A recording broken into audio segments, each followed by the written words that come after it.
গণভোট অধ্যাদেশ আকারে অনুমোদন দিয়েছে উপদেষ্টা পরিষদ।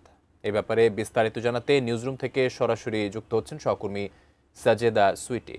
সুইটি, আপনার কাছ থেকে জানতে চাচ্ছি, বহুল আলোচিত গণভোট অধ্যাদেশ অনুমোদন দিয়েছে উপদেষ্টা পরিষদ। এই ব্যাপারে আপনার কাছে কি তথ্য আছে জানাবেন, এবং এখন তো আর নির্বাচন কমিশনারদের নতুনভাবে কাজ করতে যে বাধ্যকতা ছিল এই বিষয় নিয়ে তাদের বক্তব্যে শোনা গিয়েছিল, সেই ব্যাপারটি এখন আর নেই। কিভাবে দেখছেন এই বিষয়টি, সার্বিকভাবে জানাবেন। ধন্যবাদ আকাশ। এরই মধ্যে আপনি যে খবরটি পড়ছিলেন সেখানে মোটামুটি একটু ধারণা আমাদের দর্শকরা নিশ্চয়ই পেয়েছেন।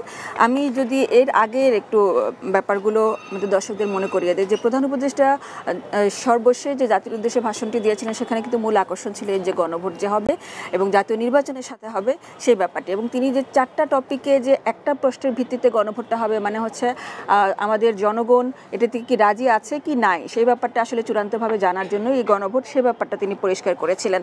আমি একটু দর্শকদের জন্য এই 4টি টপিক একটু প্রথমে পড়ে দেই। এখানে বলা হবে যে নির্বাচনকালীন সময়ে তত্ত্বাবধায়ক সরকার, নির্বাচন কমিশন এবং অন্যান্য সাংবিধানিক প্রতিষ্ঠান জুলাই সনদে বর্ণিত প্রক্রিয়ার আলোকে গঠন করা হবে। এ ব্যাপারে জনগণের মত আছে কি নাই তারা জানাবেন। আগামী সংসদ হবে 2 কক্ষ বিশিষ্ট। জাতীয় সংসদ নির্বাচনে দলগুলোর প্রাপ্ত ভোটের অনুপাতে 100 জন সদস্য বিশিষ্ট একটি উচ্চকক্ষ গঠিত হবে, এবং সংবিধান সংশোধন করতে হলে উচ্চকক্ষের সংখ্যাগরিষ্ঠ সদস্যের অনুমোদন লাগবে।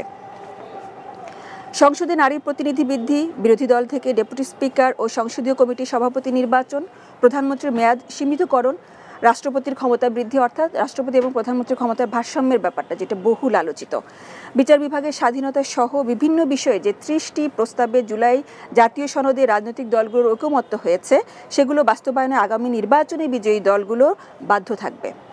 জুলাই সনদে বর্ণিত অন্যান্য সংস্কার রাজনৈতিক দলগুলোর প্রতিশ্রুতি অনুসারে বাস্তবায়ন করা হবে। এই 4টি প্রশ্নের উত্তরে হ্যাঁ বলতে হবে বা না বলতে হবে, তার মানে যিনি হ্যাঁ বললেন তিনি সবগুলোতেই রাজি, যিনি না বললেন তিনি আসলে কোনোটিতেই রাজি না, এটি ধরা হবে। এই ব্যাপারে প্রধান উপদেষ্টা গণভোটের ব্যাপারটিতে বারবার করে জোর দিচ্ছেন। লাস্ট একটা মিটিং করেছেন তিনি তার তেজগাঁ কার্যালয়ে ডিসিদের নিয়ে। 50 জন নতুন করে পদায়ন হয়েছে, 50 জন ডিসি, তাদেরকে সহ 64 জন ডিসিকে নিয়ে তিনি বসেছেন।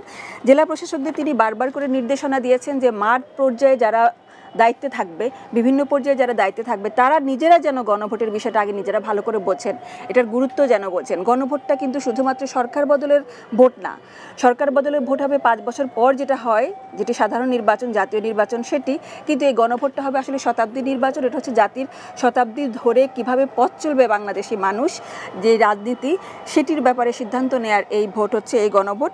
তিনি বলেছেন যে এই ব্যাপারে সবাই যেন প্রচারটা বেশি করে হয়, এবং এর মধ্যে ইসিকে কিন্তু এই ব্যাপারে ভোটের ব্যাপারে প্রস্তুতি নেওয়ার জন্য এবং যাবতীয় প্রচারণাগুলো যেন ঠিকভাবে হয় সেই ব্যাপারে নির্দেশ দিয়েছেন, এবং সরকার থেকে তারা চিঠি এর মধ্যে পেয়েছেন বলে আমাদেরকে নিশ্চিত করেছেন। ফরেন সার্ভিস একাডেমিতে 4টার দিকে যে সংবাদ সম্মেলনটি হবে, আইন উপদেষ্টা আসিফ নজরুল বিস্তারিত জানাবেন যে অধ্যাদেশে আসলে কি পাওয়া যাচ্ছে কি পাওয়া যাচ্ছে না বা কি হবে, এবং এরপরে রাজনৈতিক দলগুলোরও আমরা নিশ্চয়ই প্রতিক্রিয়া পাবো, সব আমাদের দর্শকদেরকে জানিয়ে দিতে পারবো।